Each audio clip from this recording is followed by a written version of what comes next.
Fridtjof Schuon. Résumé de la métaphysique intégrale. Première partie. Monde des principes. Chapitre. La chaîne onto-cosmologique. Nous avons parlé plus d'une fois de la projection ontologique et de la bipolarisation qu'elle implique. Mais sans rendre compte suffisamment, nous semble-t-il, de cette dernière en tant qu'elle se manifeste à chaque niveau du cosmos, en fonction de la projection existentielle précisément. Toute cette trajectoire se présente, géométriquement parlant, comme une chaîne descendante, entre guillemets, de triangles, lesquels changent d'ailleurs alternativement de position en ce sens que les uns sont debout et les autres inversés. Note de bas de page. Nous appelons debout, entre guillemets, faute de meilleurs termes, un triangle en position conventionnelle, le sommet se situant en haut, entre guillemets, et à la base, en bas, entre guillemets. Le triangle inversé, entre guillemets, renverse cette position. Les deux positions se combinent dans le sceau de Salomon. Retour au texte. Les premiers indiquant une polarité intrinsèque et le second une production, entre guillemets, et un changement de degré, donc une dimension extrinsèque. Le premier triangle symbole représente le souverain bien en tant que celui-ci comporte les deux aspects d'absoluité et d'infinitude. Note de bas de page. Cette première polarité par la force des choses a des reflets ou des applications extrêmement lointains et diverses. Ainsi, une définition doit rendre compte, d'une part du, ouvrez les guillemets, seul défini, fermez les guillemets, et d'autre part de, ouvrez les guillemets, tout le défini, fermez les guillemets. Donc unicité et totalité, absoluité et infinitude. Les applications sont multiples et diverses, en fonction de l'universalité des principes qu'elles projettent ou manifestent. Retour au texte. Cette première bipolarité projette, ou engendre, entre guillemets, si l'on peut dire, l'être créateur et personnel. Et c'est là le deuxième triangle, inverser celui-ci puisque la dualité se situe au sommet et l'unité à la base. L'être lui-même donne lieu, à son tour, à une nouvelle bipolarisation, à savoir l'inspiration créatrice et la substance à la fois virginale et maternelle qui la reçoit. C'est le couple Purusha et Prakriti, le masculin et le féminin, au niveau de l'être. Et c'est là, ensemble, avec celui-ci, le troisième triangle dans la chaîne cosmogonique. Ce couple principiel engendre le logos manifesté et constitue avec lui le quatrième triangle. Puis vient, au niveau du logos, le cinquième triangle, du fait que le logos comporte lui aussi deux aspects, l'un actif ou masculin et l'autre passif ou féminin, à savoir d'une part l'intellect universel au centre du cosmos, et d'autre part la substance universelle à la fois vierge et mère, d'où surgissent tous les phénomènes qui font le monde. La bipolarisation du logos, avec le monde qu'elle projette, ou qu'elle produit pour ainsi dire, constitue un sixième triangle, inversé puisqu'il y a production, et le monde comporte à son tour un nouveau triangle du fait qu'il implique lui aussi une bipolarité, à savoir une essence, entre guillemets, et une substance, entre guillemets, lesquelles sur le plan physique deviennent respectivement l'énergie, entre guillemets, et la matière, entre guillemets, la matière pure n'étant autre que l'éther.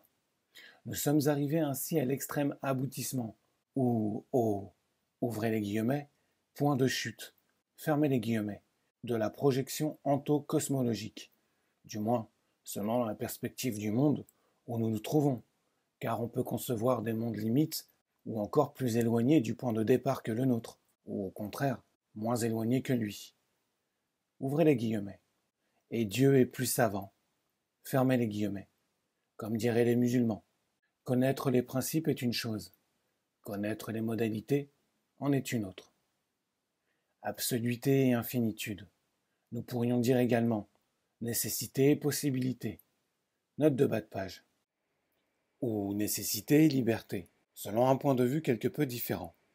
Pour en revenir au plan des applications, quand l'homme aime la femme, C'est comme si la nécessité tendait vers la possibilité ou la liberté.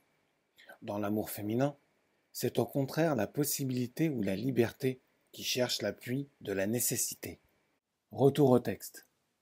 Leur essence une étant le suprême bien, et leur fonction commune, la projection de ce bien, en direction de la relativité. Le fait que la trajectoire cosmogonique, le rythme de la relativité si l'on veut, s'effectue en fonction de la Trinité, et non d'un autre nombre pythagoricien, n'a rien de fortuit. Le nombre 3, en effet, par son asymétrie même, est celui de la progression ou du mouvement. Ni la Trinité chrétienne, ni d'autres trinités analogues n'auraient de sens sans une création, entre guillemets, qui en possède et qu'elle préfigure intrinsèquement. Il est vrai qu'il n'y a pas que la Trinité géométrique, le triangle, qu'il y a aussi la Trinité tout court, qui procède en ligne droite et n'a rien de spécifiquement créatif, du moins pas plus que tout autre nombre. Cette trinité signifie alors une hiérarchie de valeurs ou un choix entre deux éléments opposés.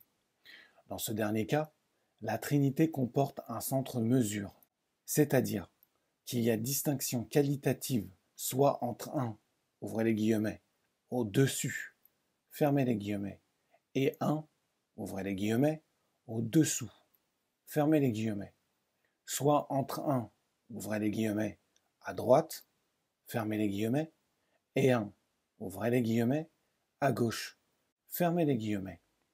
La première de ces distinctions étant plus radicale que la seconde, qui, elle, implique un, ouvrez les guillemets, plan commun, fermez les guillemets, et non une différence de plan.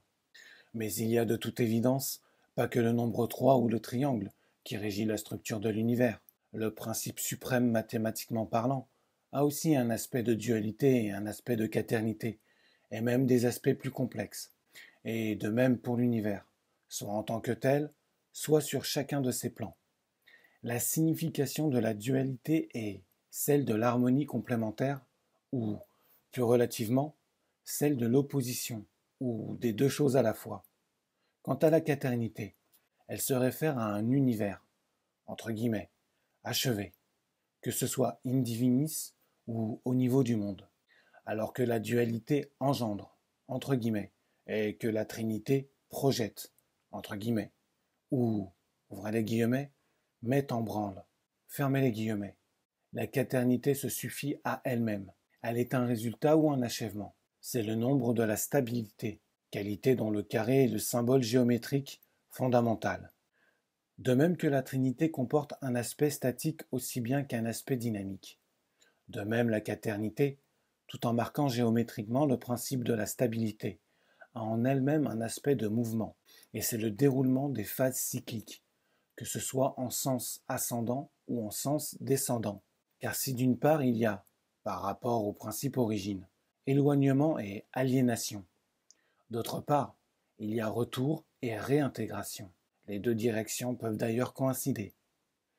Au point de vue purement terrestre, la jeunesse est un épanouissement, et l'âge, un déclin. Tandis qu'au point de vue spirituel, la jeunesse est, en général, le temps des passions et des illusions, et la vieillesse, celui de la sagesse, et partant d'un nouveau printemps.